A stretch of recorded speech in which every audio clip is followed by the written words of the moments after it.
Welcome guys to the Meet Damien channel. I am Damien, and today's live stream we're going to be talking about Bitcoin and can Bitcoin actually stay above $100,000 here. Currently it's trading at $105,000. Let me go ahead and flip the screen over here for my TikTok streamers so they can see what we're looking at. Bitcoin currently trading at $105,000, up slightly today, but it is down for the week. We'll start with the weekly chart here, and then we'll start moving down into the time frames here to get an idea as to like what Bitcoin is actually doing and where it might decide to go next. And then we'll take a look at some of these other cryptocurrencies that you guys have requests for. I'll be taking requests when when I see them coming in on the live chat here.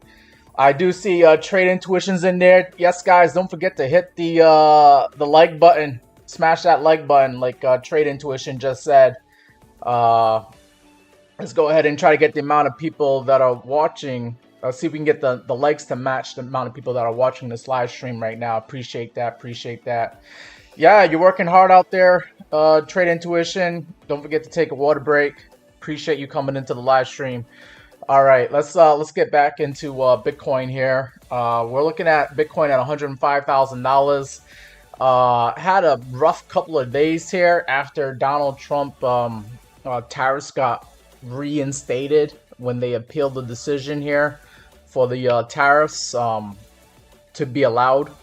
There was some questionable doubt as to like whether Donald Trump can actually tariff specific countries. I believe that the powers, the way it's written into the Constitution, he can tariff specific goods. He can't actually go after specific countries. If they were to go after specific countries, they have to have Congress approve that decision to go after specific countries.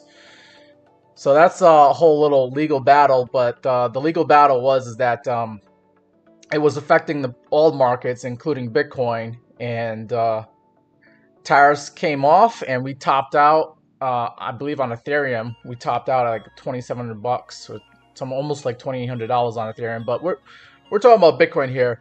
Bitcoin did top out on the week of May 19th. We topped out at $112,000, and then this past week we topped out at $110,829 on Bitcoin, and we're getting the first red weekly candle here on Bitcoin after having 1, 2, 3, 4, 5, 6, 7 green candles. It was almost as if we were due for at least one bad week for Bitcoin, and I think we're getting that bad week right now. This weekly candle shows that Bitcoin is down about $3,900 from when it started the week. It started the week at $109,000, and we're currently at $105,000. So Bitcoin is almost down about $4,000 from where it was last Sunday. Okay, and Bitcoin is also dipping into this purple buy zone that I've highlighted here. You also see we have another purple buy zone here where Bitcoin could get even stronger bids. People might want to get Bitcoin below $100,000. This purple buy zone right below us is anywhere between like $94,000 Bitcoin and $98,000 Bitcoin. I think people who felt like they showed up late to the party and they're trying to get in on Bitcoin and they're waiting for the actual correction or dip to come in, and they haven't bought Bitcoin when it was trading sideways, they're probably going to try to at least get Bitcoin and say that they got in below $100,000. And that is starting to make me wonder, are we actually going to go down to $100,000 this week? Okay. I'm sorry, are we going to go below $100,000 this week? We're currently $5,000, and we're making a strong case today. Let's go into the daily time frame here. We're in the daily time frame here, and you can see the daily time frame. You can see like, yeah, the reason why I highlighted this purple buy zone that we're currently in right now is because there was some sideways trading action going on during the first week of May. Bitcoin was trading sideways here, and it created what could be a possible support zone. So this is a support zone in our eyes because we went past the support zone and we're now coming down into it. You can call this a support or a buy zone. You should probably be considering buying some Bitcoin if you haven't already. You should be buying some right now, especially if we go with the lower prices here. This buy zone goes all the way down to 102K. Now, once we lose like 102K, right, which is where these candle wicks were at back in early May, we saw 102 Bitcoin not go below like 102K here. If we start losing 102K, then yeah, then we have to worry about, are we going to dip down into this next buying zone here? This next buy zone, like I said, is anywhere between 94,000 and 98,000, which is also some sideways trading action that we had back in late April going into the first week of May. And then we got that impulse candle that shot us up into the next buy zone here. Okay, so we might get the opposite. We might stay in this buy zone for a little bit. If this is not enough, if we don't get enough demand for Bitcoin, we could drop down, you know, an impulse candle going down, a red candle that takes us into $94,000, $98,000 Bitcoin.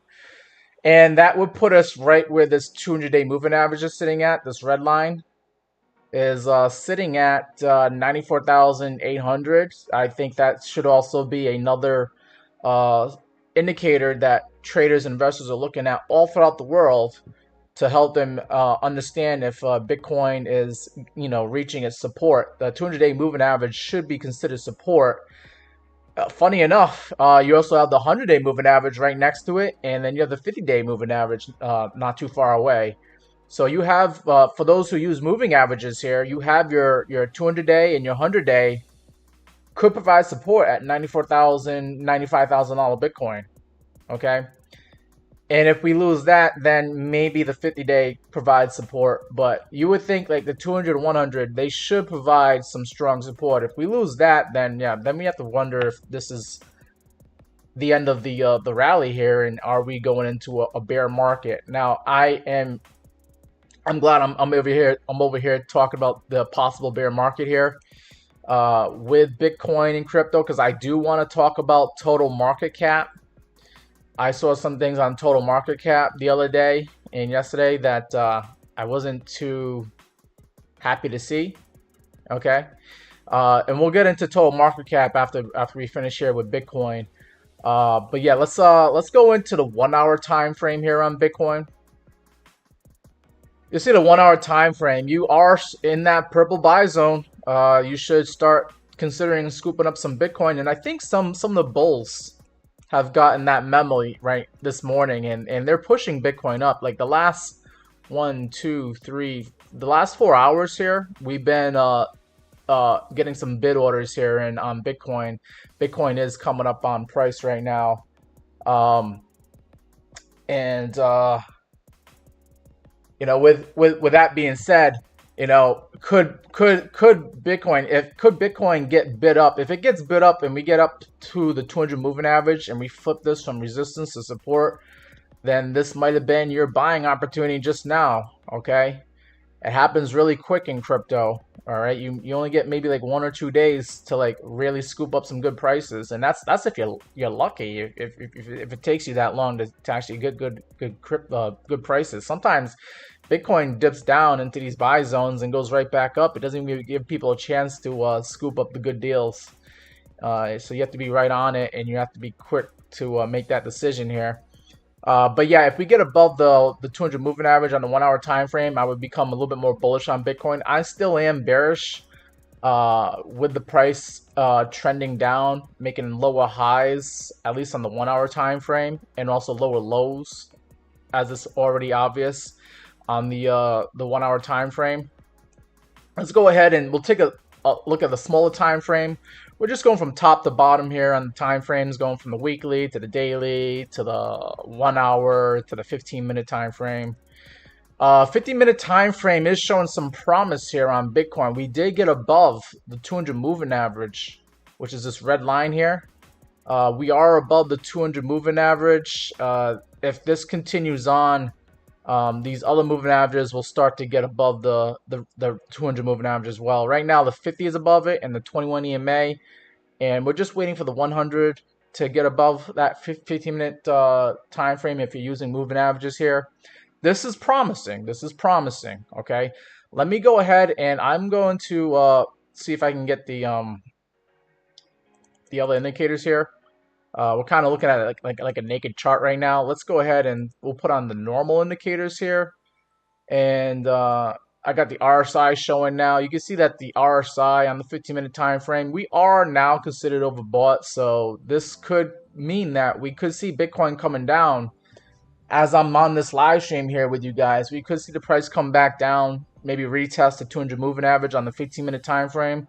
We might see $104,300 Bitcoin one more time here later on today. Just that's where the 200 moving average is sitting at. Let's see. As I start, observing the 15-minute time frame here, we are making some higher lows. So that is some promise right there. That is very promising to see on the price action here. Let's see. I'm trying to see if I can see if there's any bullish divergence that came into play here.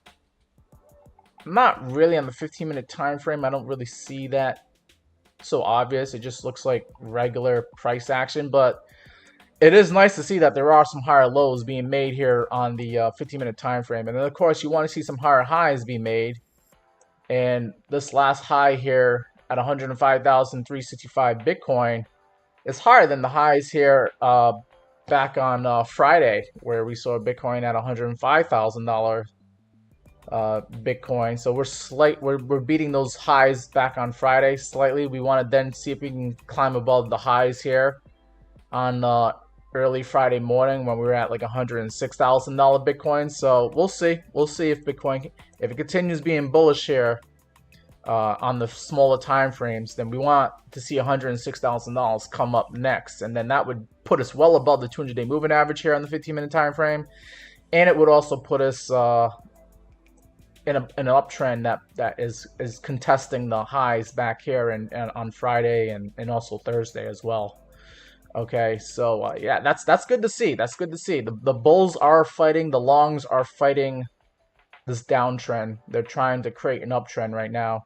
I'm assuming that the 5-minute time frame is also above the 200. Yep, 5-minute time frame is above the 200. Looks like the 5-minute time frame got above the 200 last night at around 8 o'clock Eastern time.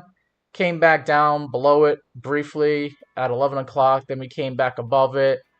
So we were kind of using that as like resistance and then support. But now it looks like we're finally getting this break. It looks like the longs, the bulls are finally getting us above the 200 moving average on the 5-minute time frame. But we'll see. This could be another battle. We could come back down again. All right. And then on the 1-minute time frame, 1-minute time frame on Bitcoin, we are we've been above that 200 moving average since since this morning, actually, since about 9 o'clock this morning. Looks like the bulls they came in and they're pushing the prices up right now. But yeah, it looks like we got overbought about 30 minutes ago, right before I started this live stream. It got a little bit overheated and overbought, and we'll just see, because with this overbought, it could lead us to come back down, maybe retest the moving averages on the 1-minute time frame. Maybe it comes down to the 200 moving average, and we'll see if it actually uses it as support rather than resistance. But it might be time to start closing out some shorts if you guys are shorting crypto right now. Okay, because it looks like the bulls, they are getting the memo to start buying Bitcoin. I see Trade Intuition made a request for Fart Coin. Okay, I'll take a look at that when I'm ready to do the request. I actually do want to take a look at total market cap, just to get a bigger picture idea as like what's going on out there in cryptocurrency world. And I'm just quickly scrolling through the comments here to see if anybody made any requests on my TikTok stream. I'm doing a stream both on YouTube and TikTok here, guys. And sometimes it gets a little bit hard for me to keep up with the comments, but I do try to go back and forth. So I will get to your comments and your requests here when I get a chance. And I see Patrick Dowd is asking, why is it going up today? Well, it's going up today, Patrick, because we're basically back near our buy zone, our support for Bitcoin. Bitcoin was trading at these prices back in the middle of May and all the way up until the 19th of May before we shot out of this buy zone. We were trading sideways. This sideways trading action acts as support. So the sellers, the short sellers, they attacked Bitcoin on Thursday and Friday. They brought us down into this buy zone, and they're just covering their shorts right now because they know that there's some buyers over here that want to buy at these prices, and they don't, they have to take their profits, right? So they estimated that, hey, there's some people here that bought Bitcoin at $105,000. They're just back at break even. They're probably not going to sell their Bitcoin unless we can push past below 102K. Once we get below 102K, then maybe these people start sweating bullets and they start selling their Bitcoin. But we have to push the price down to 102K in order for these people to start selling that bought back in early May here. And also, I believe we had some bullish divergence that started showing up, meaning that buyers were stepping in. Let me look at the 4-hour time frame here. Yeah, so looking at the 4-hour time frame for Bitcoin, you can see that, yeah, we are starting to create some higher lows here on the RSI after creating lower lows on the price. Hopefully you're able to see that. Let me get rid of some of the stuff. So we were creating lower lows on the price, but then we were creating higher lows here on the RSI. That's actually bullish divergence for those who don't know. Okay, you got yourself bullish divergence, which means that price was going down, but the RSI was going up, meaning that buyers were stepping in.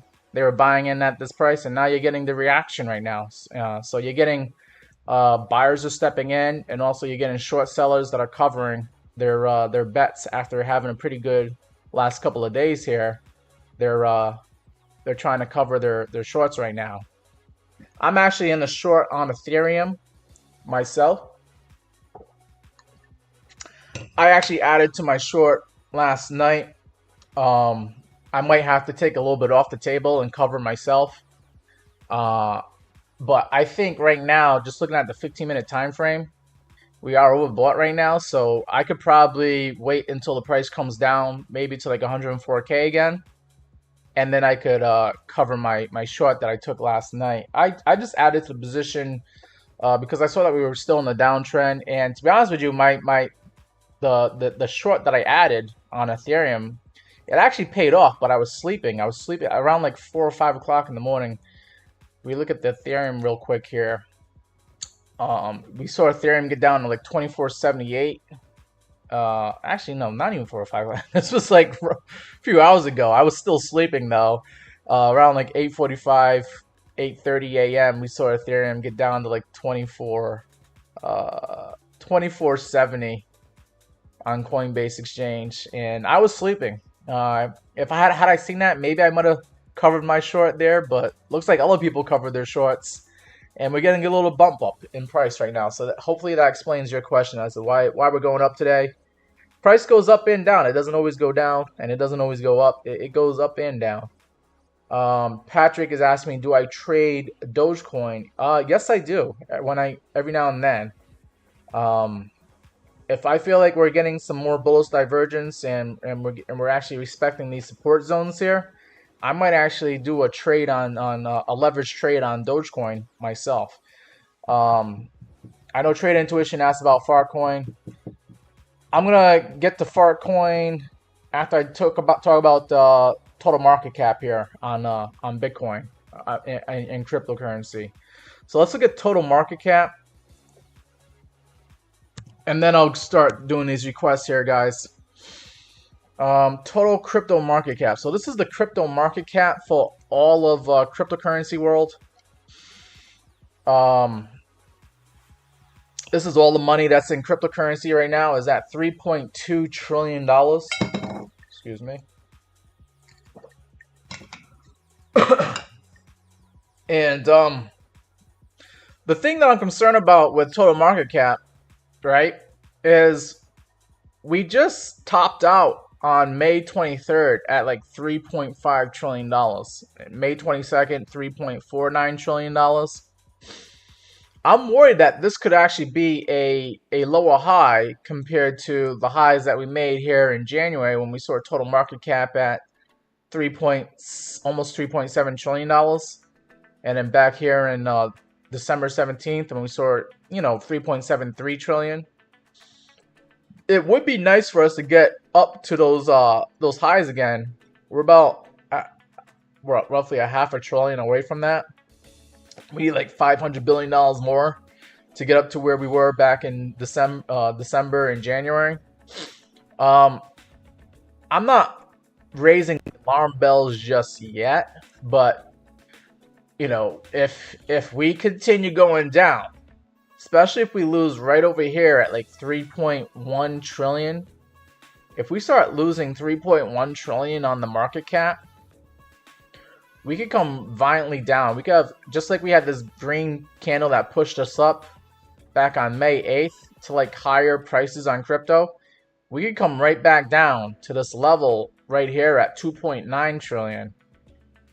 And then I have to start to worry, like, is this going to be a possible head and shoulder pattern that's playing out? And we all know from our patterns here that head and shoulder patterns are considered bearish, right? I'll just draw this out. So if we lose 3.1 trillion, right, and we come on down to 2.9 trillion, and we kind of like trade sideways here for a little bit, don't really get any positive catalysts or price action, and then we start coming down again, you got your left shoulder, you got your head, and you got your right shoulder possibly here. And then this is going to send us down to the lower realms here, possibly down to like where things were back on April 6th and April 7th, when total market cap was trading at 2.38 trillion. So we could lose like $1 trillion of market cap here in cryptocurrency. And what is that going to do? I mean, that's going to hurt Bitcoin, but it's going to hurt the altcoins even more if this plays out that way. All right. Now, just looking at the RSI here for total market cap. The reason why we are topping out so far is because like we were overbought on total market cap, at least on the first week of May. Around that weekend of May 10th, we were overbought at like 79 on the RSI here. And then we also have 74 on the RSI on May 22nd. And we are creating lower highs here, right, on total market cap. And that was after we were making higher highs on the price. And that right there is bearish divergence. Okay, so we talked about bullish divergence on Bitcoin in the 15-minute time on the believe the 4-hour time frame. But like now here we have bearish divergence showing up on total market cap on the daily time frame here. It can mean one of two things, okay? At best, we just go sideways, just staying at 3 trillion market cap for cryptocurrencies, okay? Anywhere between 3.2 trillion to like 3.5 trillion. We might just go sideways for a little bit. Okay, that's the best case scenario, okay? The worst case scenario is that we actually start losing money, okay? Like we've been doing the last few days here. Money is leaving cryptocurrency right now. I'm not sure where it's going, because I think the stock market is also suffering as well. So it's not like people taking money out of their crypto and putting it into the stock market.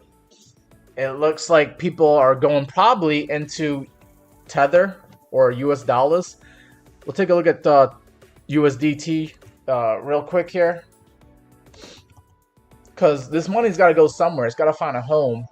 Right now, it's leaving cryptocurrency world and going somewhere else. Tether dominance. Let's see. Tether dominance over the last few days here has been going up. So yeah, people have been selling their Bitcoin and altcoins, and they've been going into Tether. What I do like here with Tether dominance is this looks like it is creating a little bit of a top here. We don't know if this is topping out yet, but we got a couple of red candles here on Tether dominance since yesterday, and it looks like today. Looks like people are putting their money back into crypto again in the short term. But over the long term here, yeah, tether dominance has been coming down. So maybe this is just the worst of the fears, and then we could see tether dominance come down even lower. It would be nice to see tether dominance get as low as where it was back in January, when it was like as low as 3.7%. If it gets down to that level, then you could be more confident that cryptocurrency prices are going to be going up here. But we're teetering. We're teetering. We'll see. We'll see what happens with tether dominance as the days and weeks go by here, especially in the next few days here. All right, I think I'm ready to get into these requests here. We have a request from Trade Intuition for Fartcoin. And then, let's see. I got another request here for Algorand, I believe. We'll take a look at Algorand as well. Appreciate the request. Don't forget the like button, especially if I'm going over your crypto here. At the very least, you can show your appreciation by hitting that like button if you haven't already. And let me see if is there any other requests here besides Algorand. I have 50 lots waiting, bought at 20. Okay. Dogecoin. All right, and I think I'll look at Dogecoin as well. I think that was a request. You keep mentioning it, so I'll just assume that you want me to look at it. But yeah, let's go ahead and we'll look at Fartcoin, and then oh, I see Melissa's in the chat. Hi, Melissa. Good to see you in the chat here. Appreciate you coming on. Don't forget to hit the like button. Let's see if we can get the likes to match. Well, actually, we do have more likes than the amount of people watching on my YouTube stream here. That's good to see. But where are you guys going? You guys need to come back. Tell everybody to come back to the live stream here if they left. Let's go ahead and we'll look at Fartcoin, which has been a meme coin that has been doing pretty well, I believe, the last few days here, last few weeks. All right, here we are. We're looking at Fartcoin. Currently trading at $1.13, up 6% today. Okay. As I start to zoom in on Fartcoin, looks like Fartcoin topped out here on May 23rd at $1.64. You were making higher lows here and higher highs, but you violated this last low. This would have been the last higher low at $1.16 on Monday, May 19th. You actually came lower than that. So you're starting a downtrend on Fartcoin right now. That's not good to see. All right. Looks like you're at the same lows. Let's see. We came down as low as like 92 cents here on May 7th. And then we came as low as $1, about $1.01. Yeah, about $1 here on Saturday. This could be possibly a double bottom, right? For those who don't know about double bottoms, or how to measure them, in order for it to qualify as a double bottom, it has to be about like 1 to 3% from each other. So I'm just quickly measuring this out from the low here, from this bottom to this bottom. And I don't know. I mean, it says that this is about 8% off. Okay, so, but I don't know. I mean, this double bottom rule is from stock market world. Maybe you could adjust it to cryptocurrency world and say, you know, double bottoms qualify if they're anywhere between 1 to 8 or 10%. But yeah, and then usually double bottoms, they occur in a downtrend. We're not actually in an uptrend, so I wouldn't really call this a double bottom. So yeah, I was wondering if this was double bottom, but since it's more than 3% and it's actually in an uptrend, I wouldn't really call it a double bottom. It's just us revisiting the lows here that we made back on early May. So yeah, this is interesting, okay? Because you violated the uptrend. You had an uptrend, right? If you were just connecting these lows here, all right, you can disregard the candle wick here. If you just connected the body of the candles here, then yeah, I mean, you kind of violated it here a little bit on May 7th, but you definitely for sure violated this uptrend here on May 29th, it looks like. And now this uptrend is no longer an uptrend. You're kind of in a downtrend now on Fartcoin. All right. So that's the trend analysis there. A little bit worrying that you are creating a lower lows on the price here. Let's see what using some Fibonacci here. Let's see how far low down this thing could possibly go. So if we start from like the high here, this thing got as high as $1.64. So let me just measure from $1.64 down to the lows back in March. This thing looks like it was trading at like 23 cents back in March. Oh, almost like 20 cents. Okay, so we'll just take that down to 20 cents. The Fibonacci, right? The Fibonacci traders, they're looking at these numbers here, okay? You came below the 0.786 retracement. It looks like we're getting a reaction off the 0.618 retracement level at $1.10, okay? So $1.10 looks like is where Fartcoin was supposed to get some support for the Fibonacci traders that are keying in on this level here. You also had the 0.5 retracement at 93 cents. Let's see. Looks like this thing, it did not go down to 93 cents. So we did not visit that 0.5 retracement level here. Okay. But if Fartcoin continues the downtrend here, then yeah, I think 0.5 retracement, 93 cents could be where this thing goes next. And it would just be retesting the same lows here back on May 7th when this thing was actually at 93 cents. Okay. So I think downside target on Fartcoin is 93 cents. Maybe you can scoop up some cheaper Fartcoin there. All right. It's just funny for me. Yeah, I can't believe that we actually have these coins and the names for these coins being Fartcoin. But yeah, looking at Fartcoin's MACD though, on the daily time frame, this is very promising to see that there's a pink candle here today. Could mean that this downtrend could be coming to an end, that buyers are stepping in, and this might have been the low. The low might have been put in yesterday at $1. So if you start seeing more pink candles showing up, then that means that buyers are stepping in, selling pressure is dying down. And then you want to see like this MACD go from pink candles to green candles, showing that there's buying pressure showing up on the chart.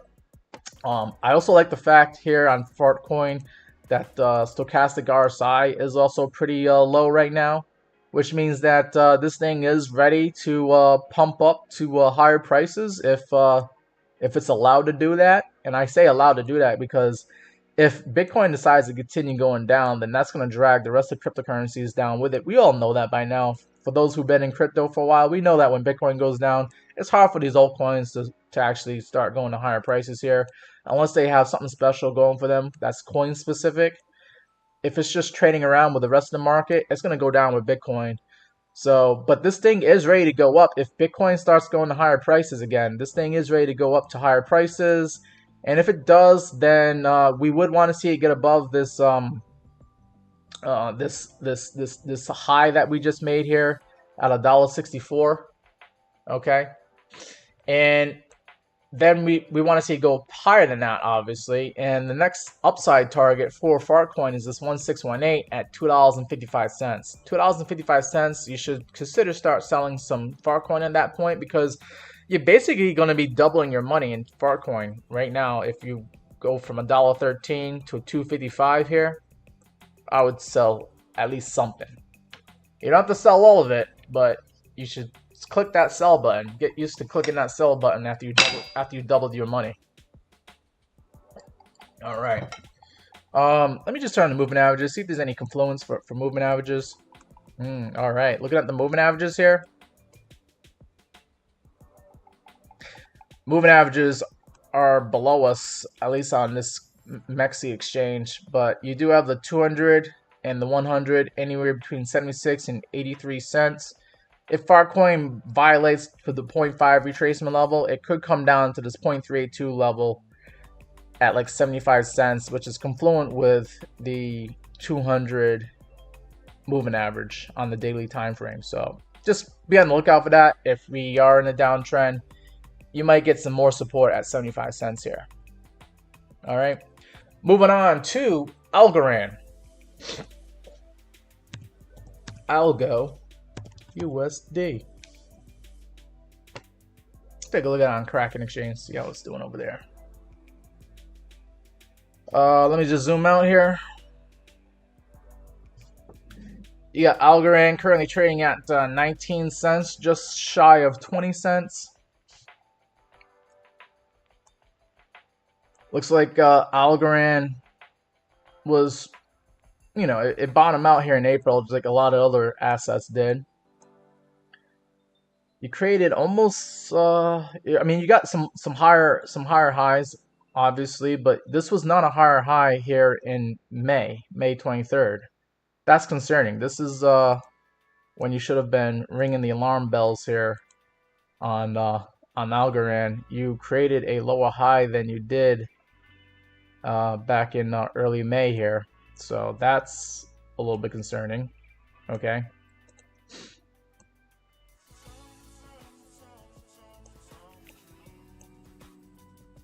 RSI was it overbought? Yeah, it was overbought on May 10th. And then, yeah, you got lower highs here on the RSI as well. Okay, so that's not good. You can't be bullish. You can't say that you're in an uptrend if you're making lower highs. So let me just get rid of this yellow line here. You now understand that you're in a downtrend on Algorand. Okay. What would be nice to see is if Algorand actually starts making higher lows here. But if you're counting the candle wicks, the candle wick here back on May 6th was the low was at 19 cents. And then what, yesterday you came below 19 cents and you went down to 18.186 cents. So you're actually making lower highs and you're making lower lows on Algorand. This is not bullish, in my opinion. This thing is struggling to be bullish.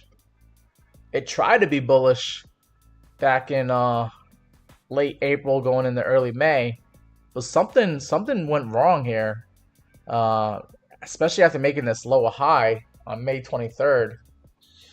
I think that was right when Bitcoin was making new all-time highs, right? Around May 23rd. This thing wasn't able to push itself back up again and get on its feet. That's concerning. And then on top of that, looking at the moving averages here, you haven't even got above the 200-day moving average. This red line here is sitting at like 28 cents.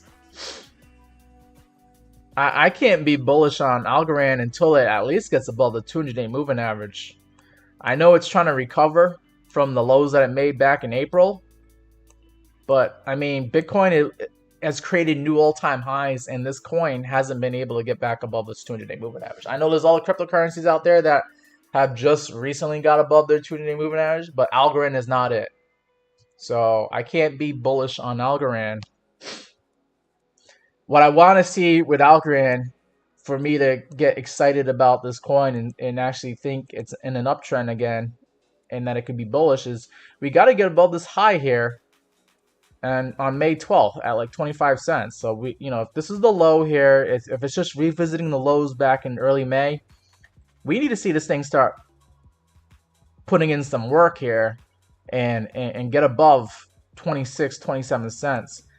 And that's going to probably be where this 100-day moving average, this blue line, is going to act as resistance at 26 cents. So we'll see if we can get back up to 26 cents again. Maybe come back down, actually create a higher low than this low here at 19 cents.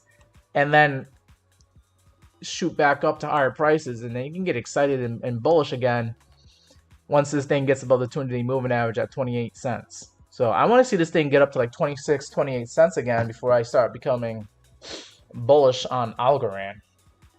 This thing is struggling. It's struggling, in my opinion. All right, so that's my analysis there on Algorand. Just using moving averages and Looking at previous price action.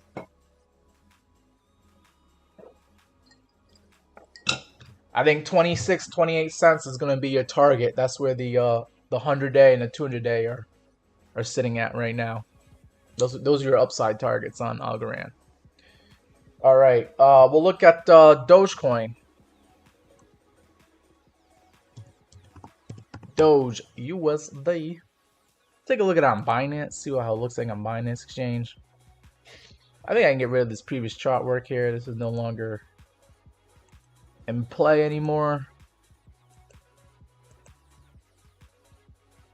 So yeah, there was a falling wedge here on Dogecoin a few months ago, and if it was gonna be a bullish, you know, price action, then this thing should have shot up, and we could have seen this thing get up to like 38 cents here, that blue number. Instead, Dogecoin just decided to remain neutral. It's not really shooting up in price. We're dragging our butts here, going sideways. We are creating higher lows and roughly higher highs here on Dogecoin. Let's hope that this green moving average here, this is the 50-day moving average. Let's hope that the 50-day moving average can remain as support. That 50-day moving average is at 18.188 cents right now. Dogecoin is trading at 0.194 cents. So it looks like bulls are respecting the 50-day moving average. The longs are trying to use the 50 as support right now. Every time we get below it, we get pushed right back up above it, and we're closing above it. So that's good to see. Dogecoin could be a very interesting trade going forward. Because, I mean, this thing can move. Look at this. We came down like 9%, almost 10% on Friday here. But this thing can also move like 10 or 20% when it goes to the upside. So this might be a dip here. And you got positive price action. You are making higher lows here. This could be the higher low for Dogecoin. And then of course you want to see if Dogecoin can make higher highs here. And if Dogecoin does start going back to the upside again, I think the next thing it needs to contend against is this 200-day moving average. This red line is sitting at like almost 27 cents. So that would be my first take profit target on Dogecoin. I would start taking profit at 27 cents. I'll quickly do a Fibonacci retracement to see where this thing could possibly go. If it does climb the higher prices. So if it climbs up higher than 27 cents, then you have a 1618 that says Dogecoin could get up to like 34 cents. Okay, that should be probably your second take profit target. And I think 34 cents is confluent with the price action back here in December, where this thing was trading at 32, 33, 34 cents for the most part. So I think anybody that bought Dogecoin in December of last year, they're probably going to want to be selling their Dogecoin if they're not a big believer in Dogecoin. They're going to be selling at 34 cents just to break even. And you can come join those sellers, right? Because, you know, looks like 1618 is saying 34 cents should be your take profit as well. So that's my analysis for Dogecoin going up to the upside. And let's see, downside targets. You know, you gotta stay above that 50-day moving average, because if we lose that, then we could come down to the 0.236 retracement at 16 cents. We could see a 16-cent Dogecoin, and that level is confluent with where we were back in April when we were holding around 15, 16 cents here. So I think downside target, you could put a stop loss at like 15 cents on Dogecoin, and then you're hoping and you're riding this thing up to like 27 cents and then 34 cents. But if Dogecoin goes below 15 cents for whatever reason, that's where you would put your stop loss. There's something wrong with Dogecoin. Maybe something wrong with cryptocurrency market in general. Maybe something wrong with the world economy. Who knows? You know, I keep hearing rumors that Israel is going to attack Iran because of the nuclear program that they got over there. They want to demolish it. And then I've been hearing rumors about China attacking Taiwan. Could those be black swan events that actually cause cryptocurrency, and in this case causes Dogecoin to go below 15 cents? That's something that you got to be on the lookout for. You never know. All right. But I think if that's occurring, you can protect yourself with a stop loss at 15 cents, and then you don't have to worry about, your money going up in smoke with everything else that's going up in smoke. All right. I'm reading Trade Intuition's comments here. You love my thought process about looking at both up and down, level by level. Always have to look at both scenarios. Nice work. Oh, yes, thanks, Trade Intuition. I really don't know what's going to happen next. At any given moment, especially in cryptocurrency world, where we trade 24/7, 365, 366 on a leap year, we really don't know what's going to happen with things going up or down. But looking at the charts, we can kind of get an idea as to like where these prices might go next. Just looking at the moving averages here and the Fibonacci levels, and sometimes I look at VRVP to help me get a better idea. Like, I'm looking for confluence between the Fibonacci and the VRVP and the moving averages to give me an idea like where these prices might go next. If we go up or down, bullish or bearish, either way, it could go either way at any moment. Good news pushes prices up. Bad news pushes prices down. I mean, we could get bad news about tariffs. We can get good news about tariffs later on this week. That could affect the markets and interest rates and how that affects crypto. Crypto still gets affected by interest rates, and gets affected by the tariffs. So, yeah. I can never say, oh yeah, it's definitely gonna go to $1. We're gonna see Dogecoin at $1. And then just using arbitrary targets, like why $1? Why is it gonna go to $1? Just because it's a round number in your head? Like, we need something more concrete, and that's why we come on to these live streams and we look at the charts here to figure out what the actual numbers might be for us to look for. Just using data, using the charts here. Waza, you asked me what's the lowest it can get to. Can you tell me what asset you're talking about? We've looked at a few things here. I don't know which one you want me to comment about here. And then Patrick says, thanks for the heads up. Oh, you're welcome. You're welcome. And Waza says, nice analysis. You go in debt. Oh, I'm glad you enjoyed the analysis here. I try to go in depth as best as I can. I can also keep it short and sweet if needed. But I think people enjoy it when I go in depth and I look at the upside and the downside targets here. Yeah. Let's see. I just invited... I've been getting some requests here from a guy named Oz the Crypto Goat. He actually wants me to do a collaboration with him on TikTok. I think we're going to try to do that for like Monday night. Not this Monday, but the following Monday. I believe Oz the Goat wants to do a Monday night live stream where I come onto his show and we just talk about crypto and some various projects in crypto. So we'll see how that goes. It's going to be like my first collaboration on TikTok. But I believe we're planning for Monday, June 9th, around like 6 p.m. Eastern. I'm sorry, 6 p.m. Pacific time. So that'd be like 9 o'clock Eastern time for my East Coast viewers. We're thinking about doing a collaboration TikTok stream. So I just sent him an invite right now to see if he wants to join my stream right now. But I don't know. I think right now he's in Las Vegas. So good for him for being in Las Vegas. But if he wants to come join this live stream, I just gave him an invite just now.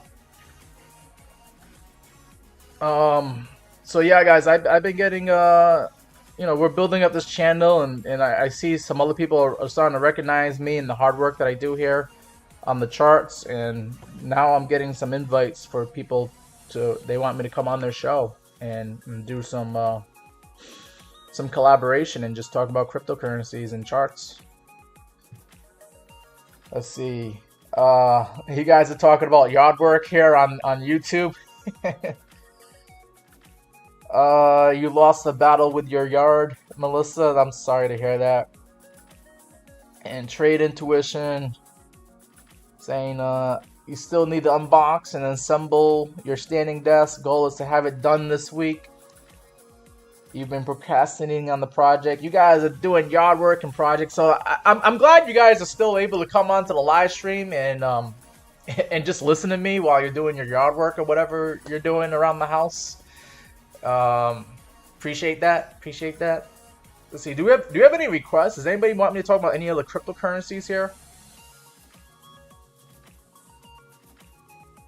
It's kind of slow today on the requests. You guys are having like your own chat here on YouTube. All right. Okay. Let's take a look at Ethereum. Because I'm actually shorting Ethereum, but I might have to start thinking about covering my short here if we're gonna be creeping up on prices here. Ethereum, what is Ethereum doing? Currently trading at $2,541 here. Daily time frame. Well, we'll start from the daily time frame, but I do want to get into the lower time frame here as well. So I shorted Ethereum on Friday. Obviously, Ethereum went down like 3.79% that day. We got the news that Trump's tariffs are back in effect, and it caused the stock market and crypto to bleed off and actually become bearish at that point. So, just looking at the Fibonacci analysis here, how low could Ethereum possibly go if we were to continue going lower?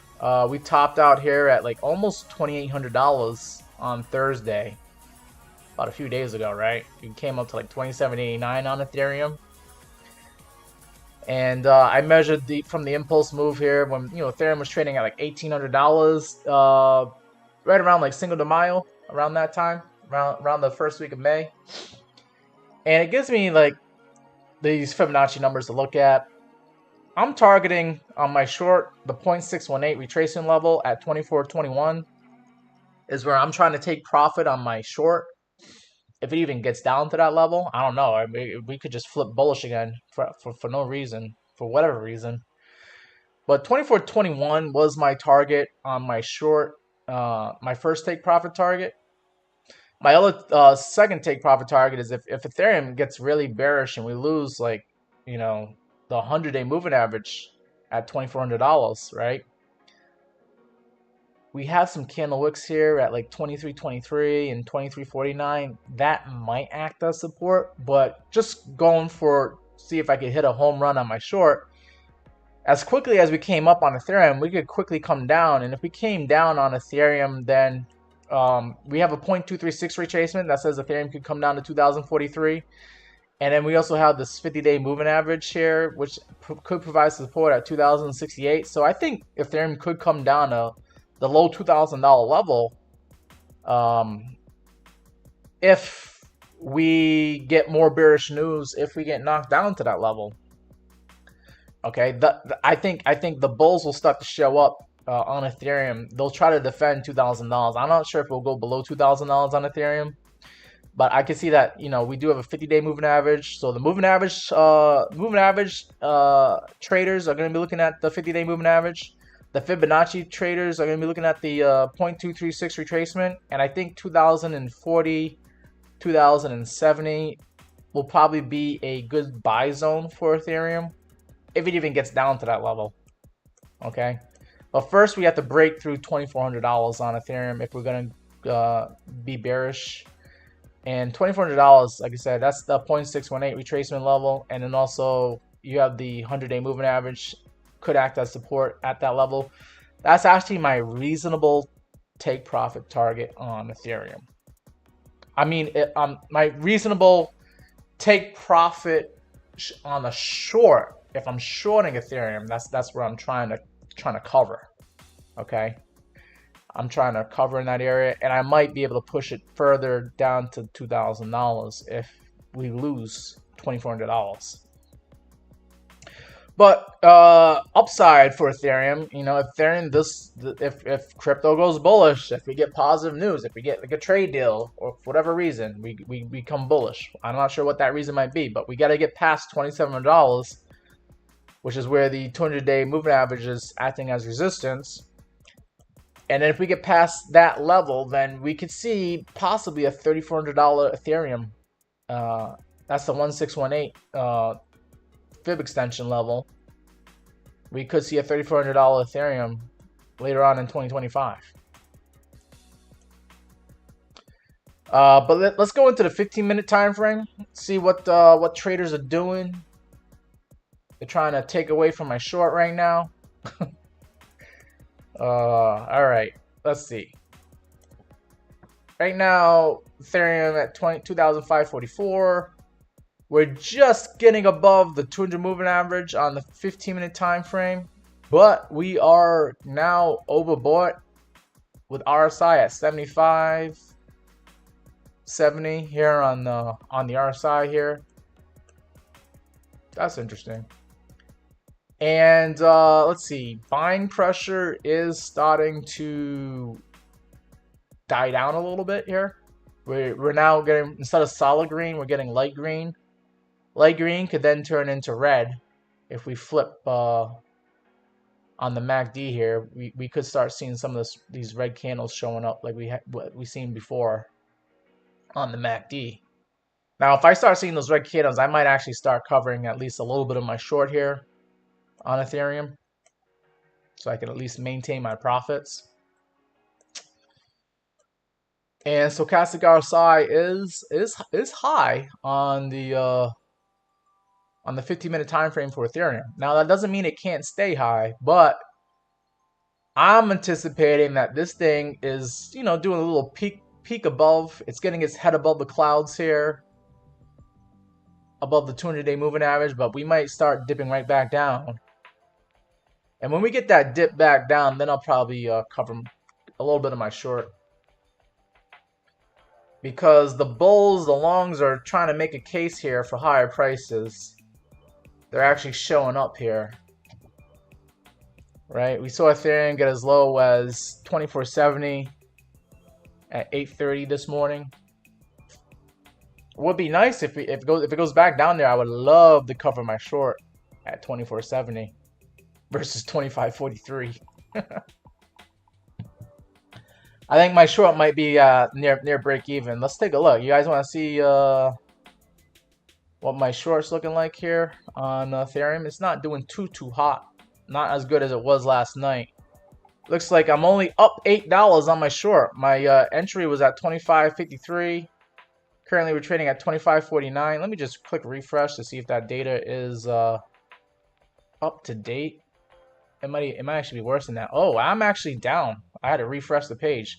I am down on my short right now on Ethereum.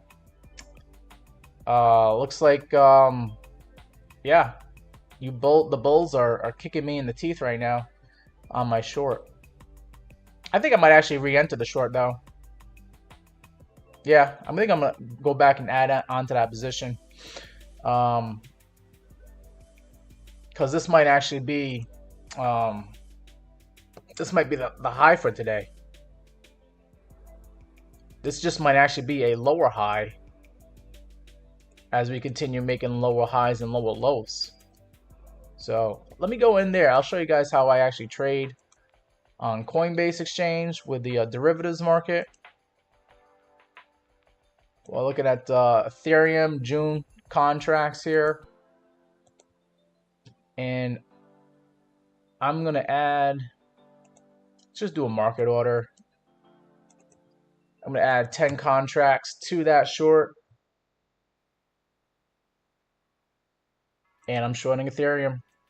Now, this doesn't mean that I'm like completely bearish on cryptocurrency in general. I just think like in the short term here, we're probably gonna go down on price after we just went up in price, and I want to make a little bit of money.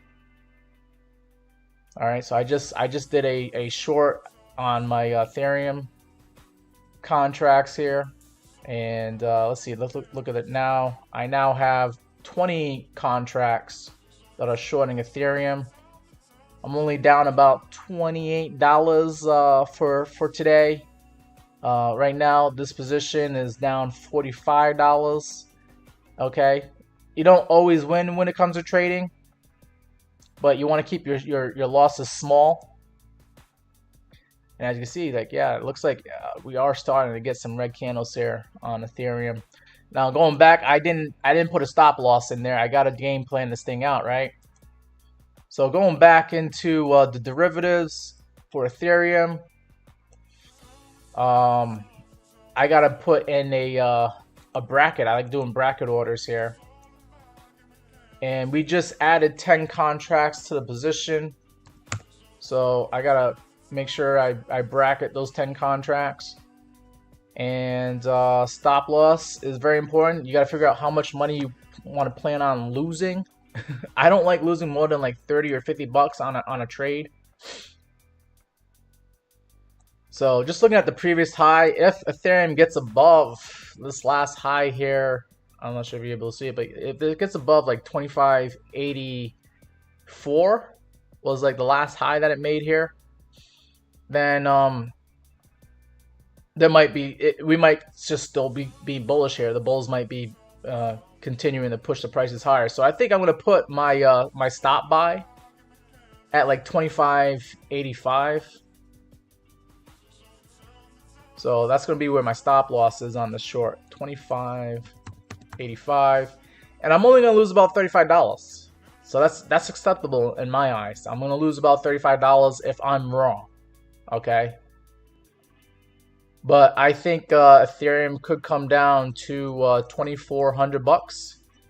So that's where my take profit will be at, and I'll make 150 bucks. So I'm only risking $35 to try and make $149 here. I think that's acceptable risk reward ratio right there. Okay. And it's only going to cost me $1.50 to trade these contracts, and it's only with 3.6 leverage. Okay, nothing crazy. All right, so yeah, about 3 to 5x leverage I think is where most leverage traders should be playing at, unless you see something in the charts that gives you more confirmation, and then you can just ante up the leverage to like maybe 10 or 20, 30x. I see some people doing 40 and 50x leverage. You really have to be confident on your bet there. But yeah, I'm only using 3.5 leverage, 3.6 leverage on this trade. And I click buy now, and then I can then double check my work here with the orders. And you can see that, yeah, let me just, I gotta refresh this, make sure that this data is good. But we recently put in 10 contracts on a short. We got a bracket order. We're targeting $2,400 is our take profit. Our stop loss is at 2585, and actually 2585 is where my other stop losses are at.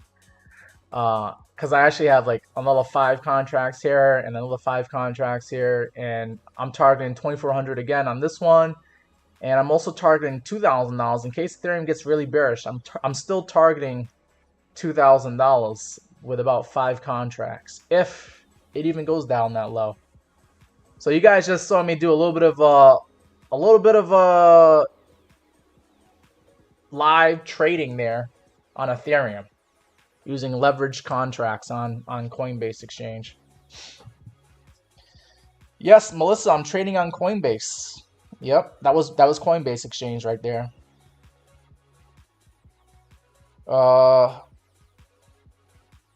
You guys are talking about some stuff here. You guys are having a back and forth conversation. All right, I'm gonna stick to crypto here. JM says you love my positivity. Thank you. I try to stay positive. I mean, it's already a pretty. There's a lot of things to be negative about in this world, but if you continue to absorb all that negativity, then it's gonna affect your life and your way of thinking, and then yeah, your life will be negative if you allow it to be.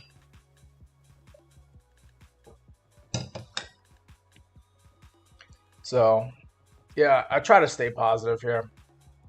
Looks like Patrick has a request for Pepe coin. All right, we'll take a look at Pepe. And let me just make sure I didn't miss any requests here. Yeah, JM, I'm doing a live stream on YouTube and TikTok. I do it all. Actually, no, I could probably do Twitch and Twitter as well, but I think that's enough for one man, right? I'm a one-man show here. I'm on TikTok and I'm on YouTube. All right. Okay, so I think Pepe's the only request that I see so far. And I see Jim. Jim's in the chat. Glad to see you in the chat here, Jim. Let me know if you have any coins you want me to look at. Appreciate you coming on to live stream. Don't forget to hit that like button. So we're gonna look at Pepe coin now.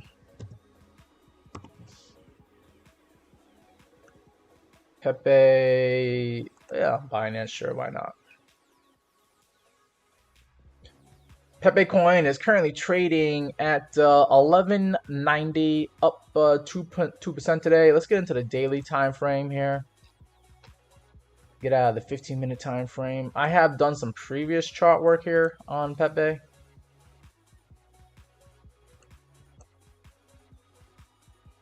It's a lot of things to look at here. I understand that, guys. Let me just get rid of the moving averages for now. So I think I've already done some previous chart work here. Looks like Pepe topped out at like 1632 on May 23rd.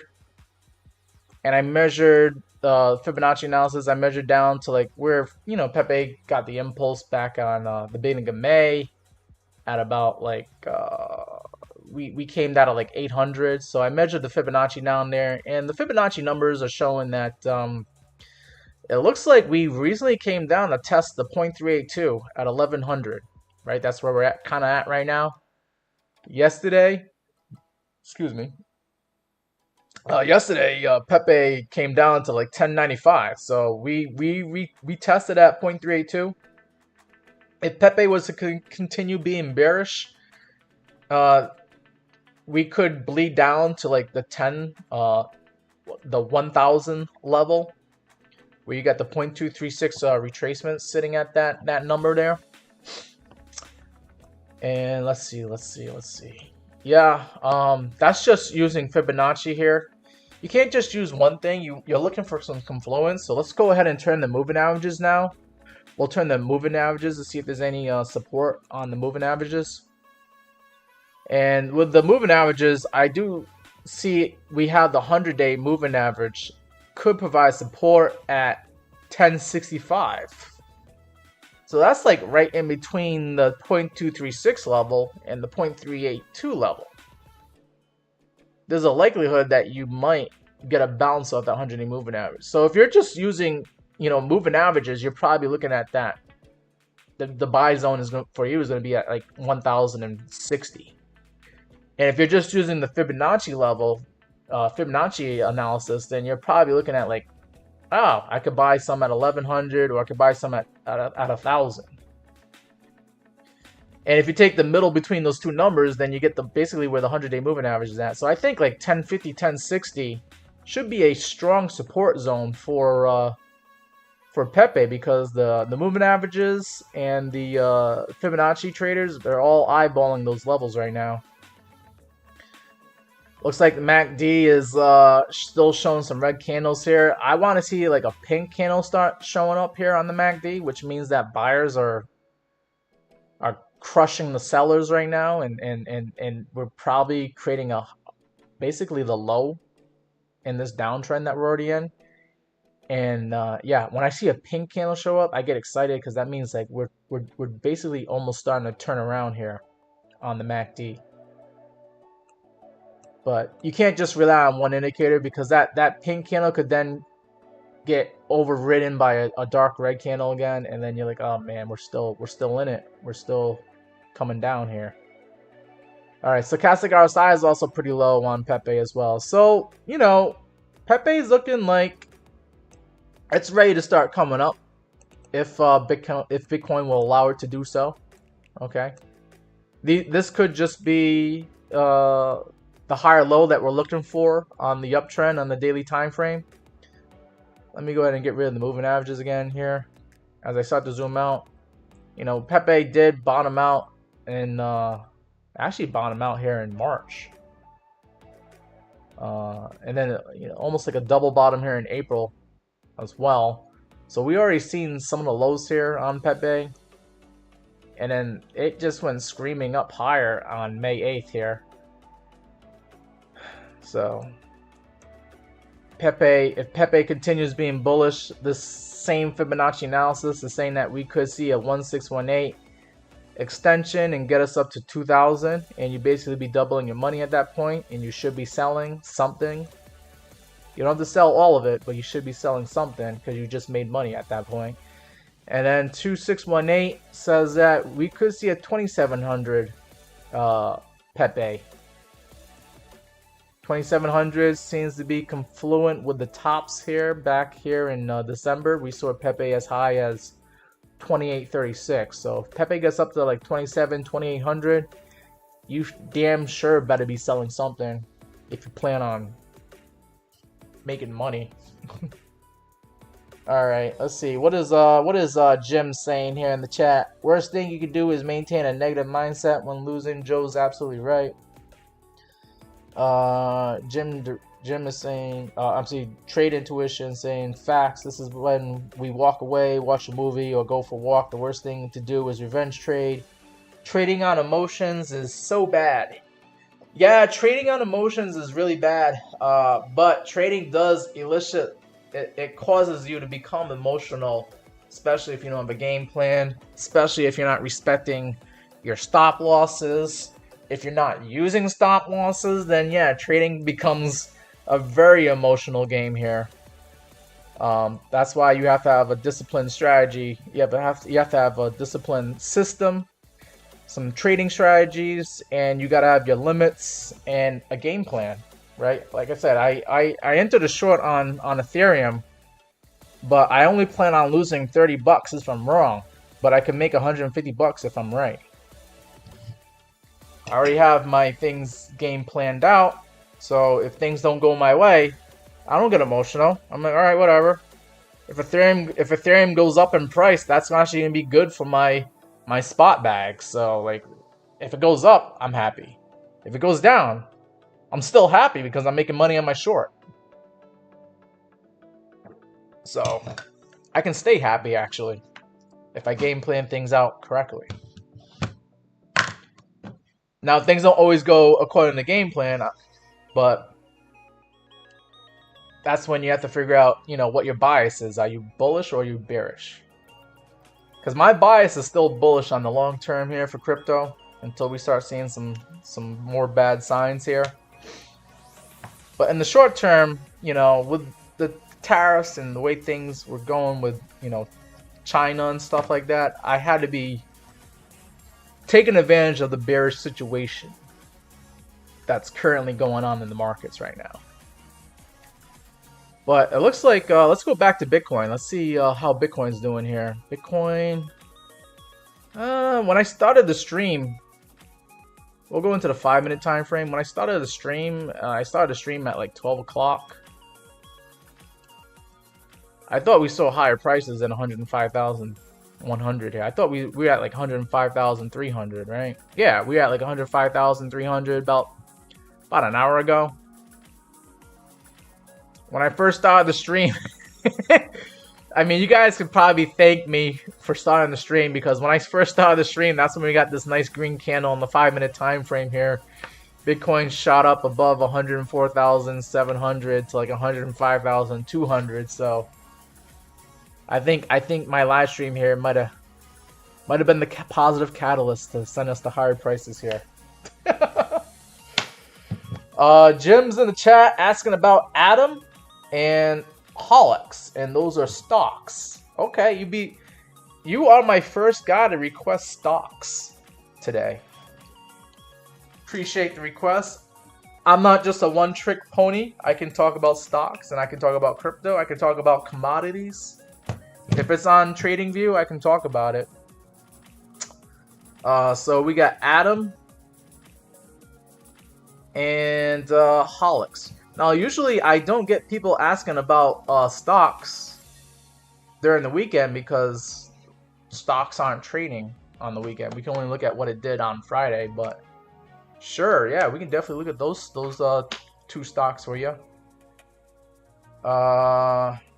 Let's see, Patrick. Oh, you must be talking about Dogecoin. Yeah, Dogecoin. My upside target on Dogecoin is 27 cents, or 28 cents, I guess. And then also you could see Dogecoin go up to like 34 cents, possibly. Right. So 5-minute time frame here on Bitcoin. Looks like we are in a bullish pennant from my buddy Joe there, Trade Intuition. Right? Don't want to mislabel things here and call it what it's not, right? This is a bullish pennant, not a bullish flag. And if Bitcoin actually continues being bullish, right, and it breaks out to the upside here in this bullish flag, then the measured move is this flagpole here from the bottom to the top here. You just take that measured move and you grab that thing and you put that buddy right where we could break out at 105,150 here. And maybe Bitcoin gets up to like $105,800 later on today. We might see 105.8 or maybe 106 for Bitcoin later on today. And then what is that going to do to short sellers? That's going to basically blow out some short sellers here. It's going to cause me to hit my stop losses, I'll tell you that, on my shorts. All right, let's take a look at Atom.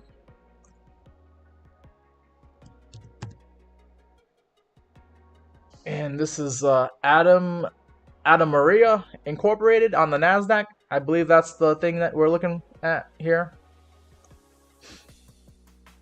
I'm going to the daily time frame here. This thing is currently trading at $6.15. Let me just adjust the chart here. Okay, so this thing has seen better days here back in the beginning of January. This thing was trading at $17, $17.55 is what I see. Wow, okay, deep retracement. I think I'm ready to pull up the moving averages here. So obviously you can see that we've topped out here. This is looking almost like a cryptocurrency here.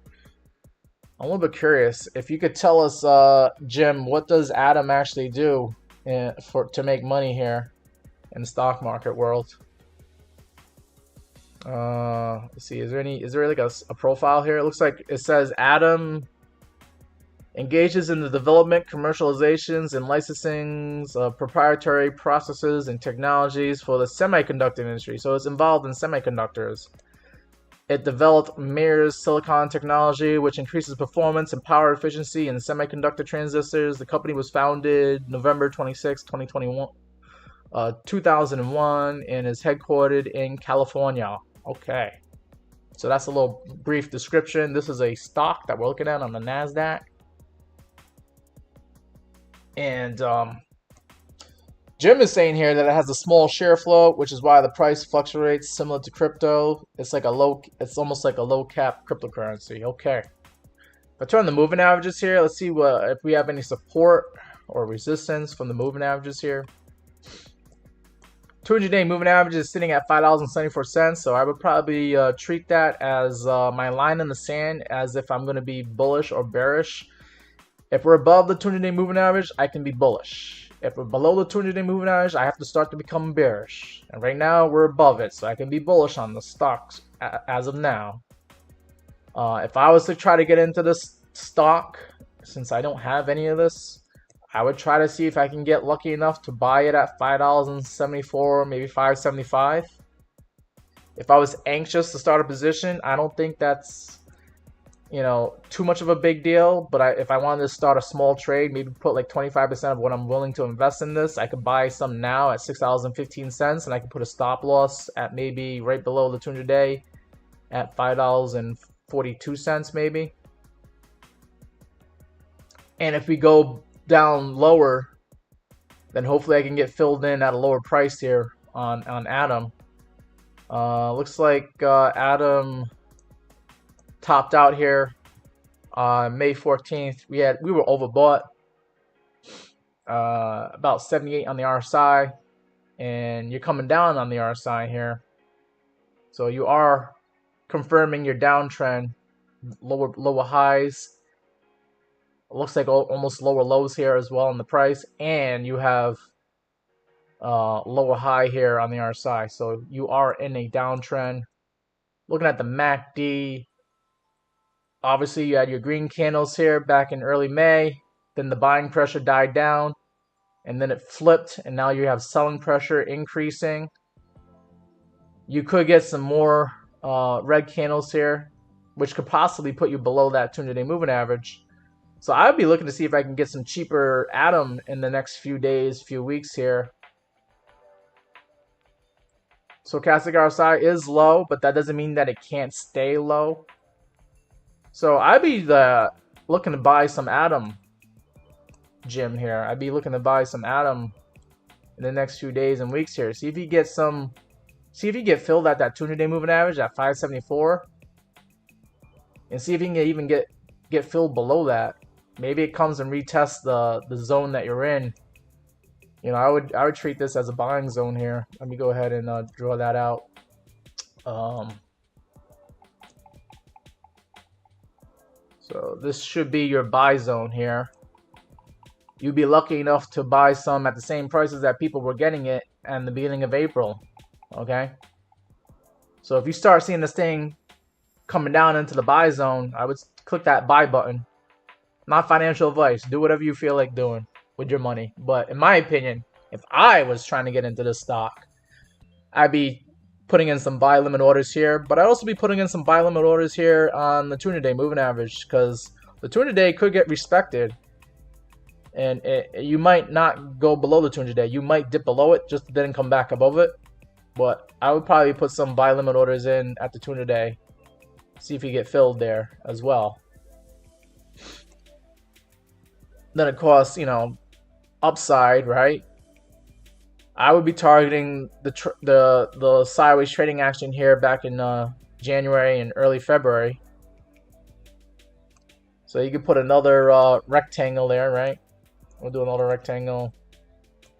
This should be your sell zone. Maybe I could change that to a different color. Turn that red. Okay, so buy in the purple, sell in the red.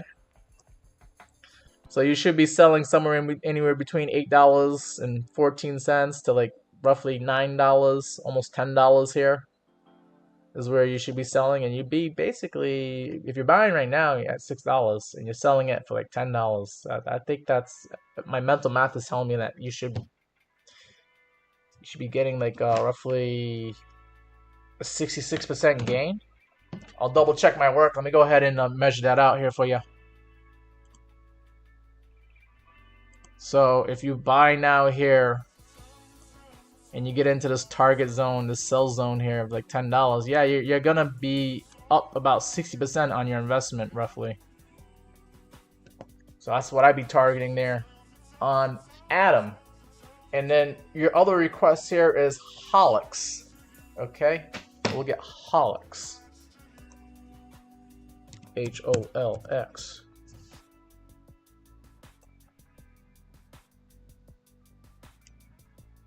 So this name of this company is Hologix. It's related to healthcare technology.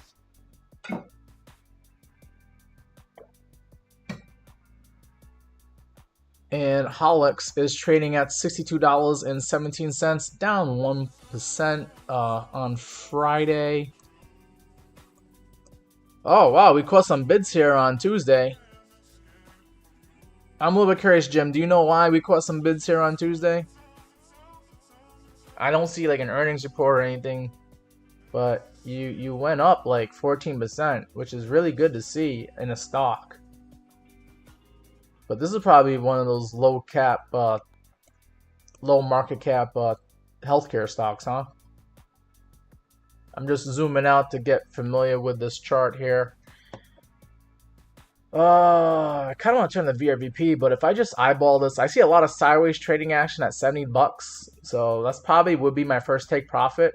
If I'm trading the stock here, I would probably be targeting $70, which is where a lot of people bought and sold. But the ones that bought at $70, they're breaking even at 70, so they might wanna, if they're not fully convinced and a big believer in Hologics, they might start selling on you when it gets to $70 here.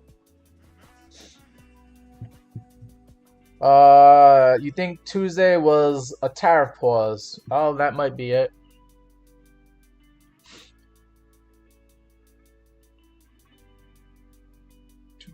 I thought Thursday. I thought Thursday was the tariff pause. Well, maybe it was Tuesday, and then Friday is when they said, "Oh no, tariffs are still back on again." Yeah. All right, so we're looking at the daily time frame here on Hologics. Just to look at the moving averages here, this thing did shoot up in price. Probably, Jim is saying possibly because of tariff pause. You can see that these moving averages, they do get respected sometimes here. And that 100-day moving average was acting as resistance. That's where you get your candle wick high here. The candle wick got as high as like $68.25, and the 100-day was at $67.81. So this thing got a little bit above the 100-day, then got rejected and closed out here at $62. Then we kind of like came up a little bit here on Wednesday, trying to get above this 50-day moving average, which is now acting as resistance. So, these stock market guys, the stock market traders and investors, they're using these moving averages to help game plan where they're going to be taking profit, and they're using these moving averages as resistance. So right now, the 50 days is a resistance, but if this thing continues trading sideways here, then maybe this 50-day moving average acts as support, and you might get another impulse candle that sends you to higher prices, and then you want to see if this thing can get above that 200-day moving average at like $70.81. So I think your take profit target is going to be $70 or $71. That'd be your first take profit target. And remember, like I said, there's a lot of people that bought at like $70 back in like, geez, all the way since like 2021 and 2022. This thing has been roughly at $70. So I think $70 is gonna be, it's gonna be a hard resistance to get past, since so many people bought at that level, and this thing was trading at $70 for the most part. I think $80 here. $80 could be another take profit target. But this is all gonna be this is gonna be slow motion trading. This doesn't move as fast as cryptocurrencies does. It does, and maybe in like 1 week, but I think you'll see some sideways trading action here for Hologic. Yep. See, Jim is also saying here, Blackstone and TPG expressed interest in acquiring it due to their improved margin, representing strong growth after recent highs. Okay, that makes sense. So it's a takeover target. That would make sense why it got an impulse candle here. And you don't think a stock offering has been made public for the acquisition yet? Usually acquisition by private equity, where you find all-time highs followed by a monthly bleed out for who knows how long. Yeah, that's probably what's going to happen here. Is it's probably going to trade sideways until we get some more news about whether or not it's going to get taken over by another company here. JM is asking me, is crypto good for a young person? I think it is. I think crypto's good for all people. The narrative behind Bitcoin is that it's like digital gold. So digital gold is good for anybody, young or older. But as far as like the other coins that are out there, like the altcoins are pretty much almost like penny stocks or pink sheets, for those who are familiar with that in stock market world. And if you buy these coins during the bear market or after they've had a significant correction, and you hold on to them into the next bull market, or when people are getting excited about crypto again, then it should be a good investment if you're able to hold it for, like, at least a year, 2 years, definitely 4 or 5 years. And for a young person, you can make a good amount of money in crypto, but you have to pick the right ones. You can't just be picking garbage coins. You can't be picking like meme coins. I would not consider them long-term investments for a young person. That's like almost like kind of like gambling. I would not do meme coins unless you know what you're doing. You're willing to risk half your money or 90% of your money to try and make like a 5 or 10x. Then yeah, then meme coins might be something to play around with. But I would not be using serious money with meme coins. That's something that you would do with like your beer drinking money for the weekend. Like put like 50 or $100 in a meme coin. But if you're using like thousands of dollars to be investing in cryptos, then you probably want to stick to the high market cap layer one coins like Bitcoin. Bitcoin's still good for a young person, in my opinion. Solana's a good one. Sui's a good one. Ethereum, XRP's been around for a while. I would start looking at those coins. Maybe AVAX and Aptos. Cardano's been around for a while as well. I would look at those coins that have been around for a while. The high market cap coins that have promising use cases in the future. Those would be investments that I would be recommending a young person. I actually told my younger brother, who's like 10 years younger than me, that I think he should be getting into Sui. Okay. And also Solana's still good. Solana and Sui are competing against each other, and they're actually faster to use and cheaper to use than Ethereum. Ethereum's been around for a while, it has more developers, but Solana's been taking market share away from Ethereum, and Sui's been taking market share away from Ethereum as well, and also trying to come after Solana. So I would be looking at Solana and Sui as long-term investments for a young person that wants to get invested in cryptocurrency world, in my opinion. But also, even the older folks here who are trying to get invested in cryptocurrency, I would still look at Solana and Sui because they are some of the fastest and cheapest cryptocurrencies to use, so they'll always be used by somebody. You'll know that they'll always be used by somebody in the future. And then they have good development teams. They're coming out with some good projects on their coins. And I think Solana and Sui are going to be around for a while. So you should think about getting into those coins, in my opinion. Hope that answers your question there. We're kind of almost doing like a Q&A session here. Questions. I'm just answering people's questions here. Jim is saying something about Fidelity. And you said something about PAX-G. Let's see. Let me go back. Yeah, you said you can buy actual digital gold via PAX-G. Yep, PAX-G is a cryptocurrency that is backed up by gold. If you guys are trying to get invested in gold, but you want to do it with cryptocurrencies, you can do it with PAX-G. Let me just show that chart real quick here.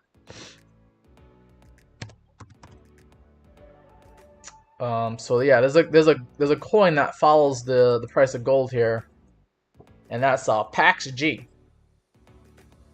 It follows the price of gold, and that currently is trading at $3,300 right now.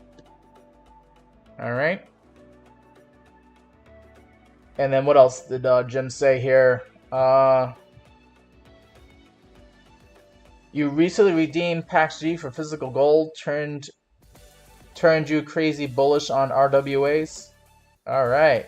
So you know that it's a real thing. Like you can actually turn your PAX-G into gold, and it's actual thing. That's good to know.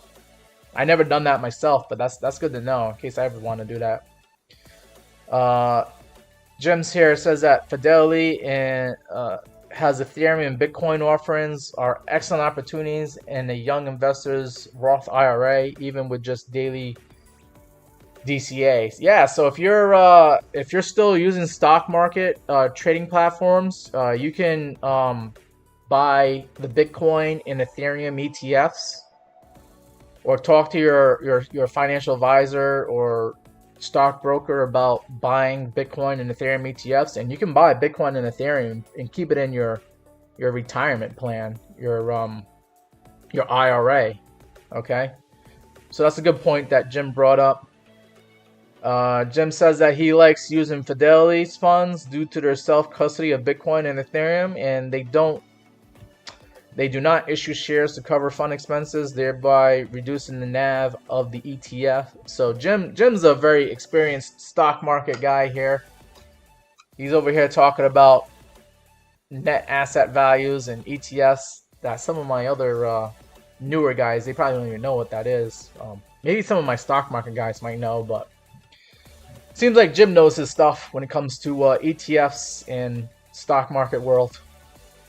And then Jim says that BlackRock is notorious for net asset value erosion in their iShare offerings. Yeah, that's something to take into consideration. So it sounds like, Jim, you like Fidelity because they're cheaper to use than BlackRock.